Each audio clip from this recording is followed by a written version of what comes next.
guys, welcome back to the Spanish Homestead.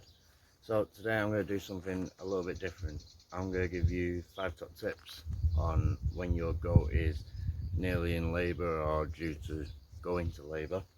I've got Ivy here. She's due anytime now, so I'll go straight into the tips. So number 1 is they'll start to bag up. So the udders will start, the milk will drop and they'll start to fill up with milk. If Ivy turned around I would be able to show you, but I'm not going to chase her off because I don't want to stress her out too much. So yeah, they'll fill up with milk. And also if you have a look at the back end of a goat, the vulva will be starting to swell up. You might get a bit of mucus, stuff like that. Yeah, I spend a lot of my time these days looking at the back ends of goats. It's quite funny.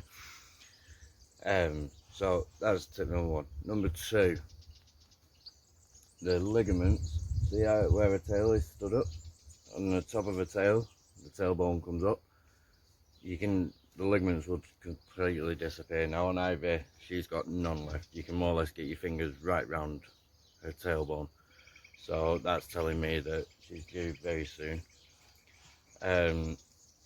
Number 3, the baby will drop.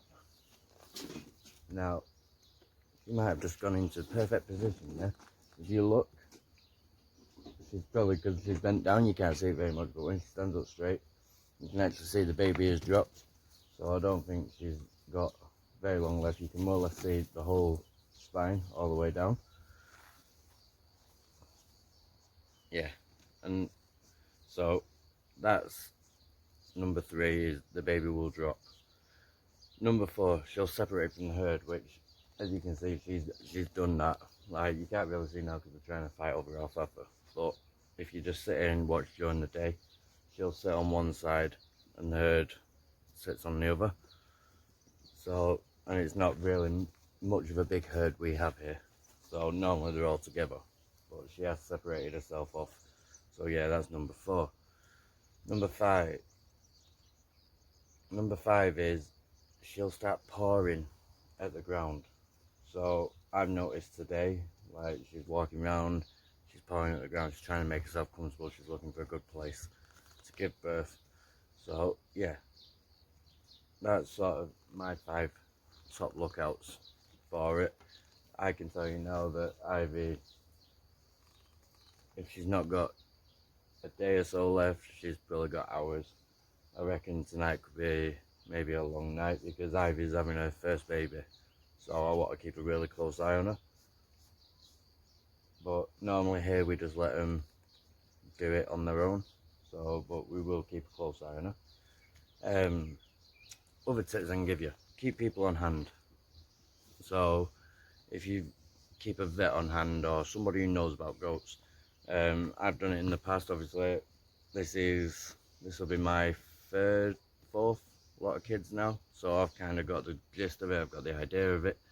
But it's always good to keep a vet on hand. We have a 24-hour vet that we can call. I also have local farmers which I know, which I can call.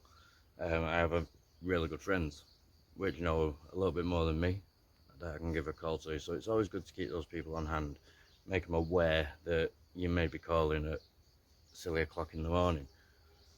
The other idea is try and set a stall up away from the herd. So at the moment, obviously the one that we normally use when our goats have babies has got Holly and her babies in.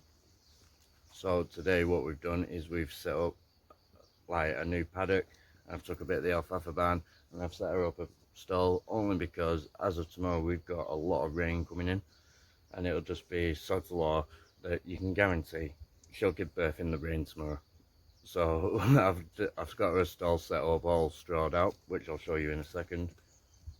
But yeah, that's my 5 tips on how to see if they're going into labour, and just a bit of advice as well, which is advice that was given to me, so I just pass it on to you guys. So let's go and have a look at the stalls that I've done. As you can see, I've literally built her own paddock. So we've put a gate up here. She's got this little space here. Still got to obviously clear out the fire bin.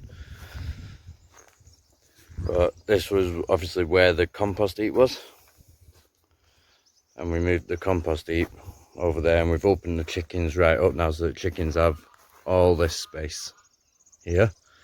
And then when the grass gets a bit longer, we will let them into their free range as well. But this is the little stall that I've built her. So it's not very big, but it's okay for one goat. With, I presume she's only having one baby. So we'll get her some alfalfa and stuff put in there when the time comes. And then in this one, we've just boarded it off. And that's got all our alfalfa and stuff in there. So guys, yeah, that's basically what we've done, and I hope it's taught you something. Obviously if you've not already, go down below, hit that subscribe button, and I'll keep you updated. And hopefully we might have a video out maybe this weekend with baby goats. The way it's looking, we will. So with that one, I'm going to leave you on that, and I'll see you all next one.